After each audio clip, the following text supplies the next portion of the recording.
घोटकी जे मशहूर सौगात पेड़ा ख़ालिस खीर ऐं खोए मां तैयार। ज़ाइके में लाजवाब। सिंध जे शहर घोटकी जी सुञाणप बणिजी वियल सौगात घोटकी जा पेड़ा पंहिंजी लज़्ज़त ख़ालिस खीर ऐं खोए मां तैयार थियण सबबि न रुॻो सिंध पर सॼे मुल्क में शोहरत पाणे चुका आहिनि। उहे पेड़ा ख़ालिस खीर खोए ऐं खंड मां तैयार कया वेंदा आहिनि, जिन खे माहिर कारीगर मख़सूस तरीक़े सां हल्के बाहि ते कलाकनि ताईं पचाईंदा आहिनि। महिनत, नफ़ासत ऐं रिवायती ज़ाइके सबबि घोटकी जा पेड़ा ॿियनि इलाइक़नि जे मिठाइनि खां अलॻि सुञाणप रखनि था। घोटकी जे मरकज़ी शाहराउन ऐं बस स्टैंड जे भरिसां केतिरा ई पुराणा मिठाई जा दुकान आहिनि, पर हिन सौगात जी तयारी में ॾहाकनि खां मसरूफ़ आहिनि, जिन मां के 40 खां 50 साल पुराणी रिवायत खे अॼु ताईं ज़िंदा रखे वेठा आहिनि।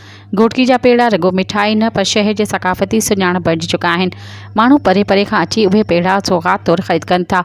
मक़ामी शहरी ॿुधाइनि था त घोटकी जा पेड़ा शादी, ईद मिलन ऐं ख़ासि तौर ते महिमान नवाज़ी जे मौक़े ते तोहफ़े तौरु पेश कया वेंदा आहिनि, जो त ॿाहिरियां महिमान बि घोटकी अची उहे पेड़ा ख़रीद करण बिना वापसि न मोटंदा आहिनि।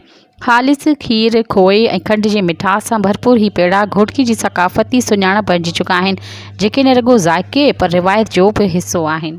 सब्सक्राइब कयो अवामी न्यूज़ HD खे ऐं ताज़ा तरीन ख़बरुनि लाइ ॾिसंदा रहो अवामी न्यूज़ HD।